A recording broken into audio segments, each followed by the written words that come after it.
पहली मुलाकात। आंखों की जलन जब बहुत ज्यादा होने लगी तभी मैंने अपनी दोस्त से कहा, सुनो, मेरी आंखें काफी जल रही है, क्या करूं? उसी वक्त उसने कहा, जाओ जाके पानी मार लो, आंखों में शायद जो हो वो निकल जाए। ये बात सुनते ही अचानक पता नहीं कैसे मेरी जुबान से बस एक ही सवाल निकला, कहीं उसकी तस्वीर तो नहीं निकल जाएगी। 20 मई 2017 ये वो तारीख है जब हम पहली बार मिले। उसने ब्लू कलर की शर्ट और ब्लैक जीन्स पहनी हुई थी। हम एक दूसरे को तो जानते काफी लंबे समय से थे, मगर मिले आज तक नहीं थे। फोन पे घंटों बात होती थी, लेकिन आमने सामने मानो ऐसे चुप हो गए जैसे एक दूसरे के चेहरे के आगे कोई भी लफ्ज बने ही ना हो। उसने मुझसे हाथ मिलाया और हम एक दूसरे को देख के ऐसे मुस्कुराए मानो वो मुस्कुराहट हमारे ही इस मुलाकात का इंतजार कर रही हो और उसका जीवन अमल हो गया हो। तभी उसने पूछा, कहीं बैठ सकते हैं? उसे घाट पर बैठना बहुत पसंद था और मुझे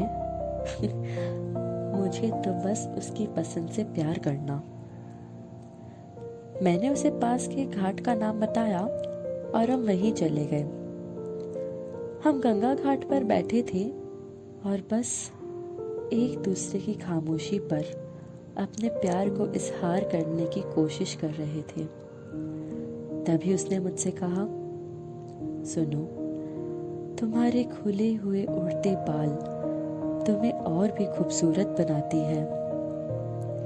उस समय तो मैं शर्मा गई थी, मगर आज यही बात मुझे मेरे बालों को खुला रखने से रोकती है।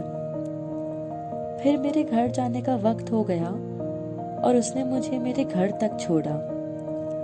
पूरी रात मैं उसे सोचकर मुस्कुराती रही। आज भी कुछ ज्यादा नहीं बदला है, बस अब मुस्कान के साथ साथ थोड़े आंसू निकल आते हैं। हम एक दूसरे को यही वादा किया करते थे कि एक दूसरे का साथ नहीं छोड़ेंगे, लेकिन नियति के आगे सारे वादों को झुकना पड़ता है।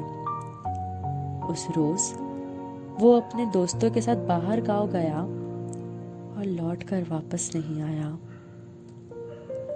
बहुत दर्द देती है वो यादें जिससे जुड़े इंसान को हम हमेशा के लिए खो देते हैं। आज भी वो 3 साल मेरे आंखों के सामने साफ नजर आते हैं।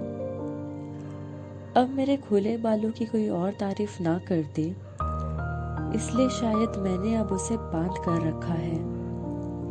शायद सिर्फ बालों को ही नहीं, बल्कि अब अपने दिल को भी। धन्यवाद।